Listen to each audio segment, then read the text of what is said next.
One of the harder parts of the graduate school application process is getting something called clinical hours. Clinical hours are when you're working directly with a patient in a patient care setting. It can either be paid or it can be volunteering. And while there are a lot of jobs out there, let's talk about how to get these jobs in the first place, as well as how many hours are good enough when applying to these types of graduate schools. Hey everybody, welcome back to the channel. If you're new to the channel, my name is Josh and I'm currently approaching my senior year as an undergraduate student, both pre-med and pre-dental.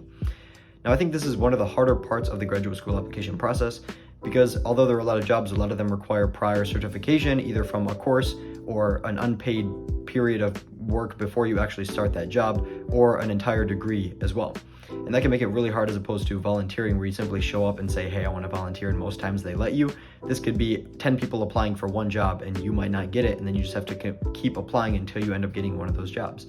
So this can be a little harder, as well as it's really hard to work a ton of hours because most of the time you're a student. So you might work full-time in the summer, but might not work at all during the fall, or might work 1 to 2 shifts a week, which is also pretty tough to do, trying to balance both your school and your professional life.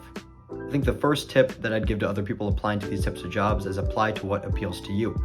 I'm a certified phlebotomist, and I took that course in order to see if I would like it in the first place. If I were to get certified but hate phlebotomy and have a fear of needles and a fear of blood, then I wouldn't want to apply for that job anyways. I really loved the course, so I ended up applying for phlebotomy jobs, but obviously if I had a fear, like I said, I wouldn't go for these even if they were a paid gig. Now you can also do unpaid gigs such as hospice or just volunteering in a hospital as well, and those can get direct patient care hours, but sometimes are harder to come by, and it's obviously, if you're trying to make money and make it a job, then it's not going to be a paid gig. So even though you might get those clinical hours, if you're trying to make money on the side, then obviously you should only apply to those in order to make some money on the side, because this might take 40 hours a week. It might take, one shift during the school year. And if you're trying to make money during the school year to pay for, student loans or your books or, a meal plan, whatever that may be, you might want that extra cash on the side in order to pay for those types of things. So there are a lot of jobs out there such as EMT, hospice, phlebotomist, medical scribe, or simply working in a hospital as a lab tech or a nurse.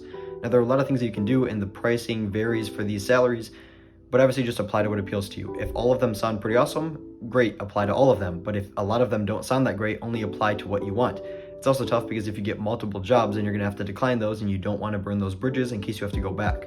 The second thing that I would say is be consistent. If you end up getting one of those jobs, you might want to work 10 hours a week for 3 years straight during your undergraduate years.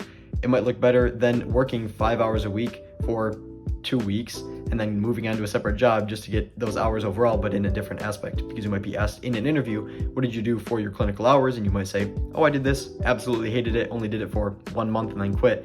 And obviously that's not going to look good because you want to be consistent. But even if you want to get, let's say, 100,000 hours in 1 month, that's not going to look very good either, because you're going to want to draw that out instead of looking like you simply marked that box and completed it on your graduate school application, because you want to do something that you'll enjoy at the same time. So even if you work a ton of hours and let's say full-time for 4 weeks and you get 160 hours in 1 month, that would look pretty good, but obviously it wouldn't look that good if that's all you did for 1 month and then nothing for the rest 3 years of your undergraduate years, 3 years and 11 months. That's not going to be good as well. So being consistent in how many hours you get, as well as what period of time you get those hours over. So how many hours are required when applying to these types of graduate school programs? Well, the amount of hours actually depends on a couple of factors. The first thing is how competitive the school is that you're applying to, and the second thing is what professional school you're applying to in the first place. If I'm pre-dental, pre-med, pre-PA, whatever that may be, those will have different hours between the three of them, as well as if I'm applying to a low-ranked school versus a top-ranked school, the competitiveness between those two schools is going to vary, and the amount of hours that I need to make myself competitive amongst other applicants is also going to vary.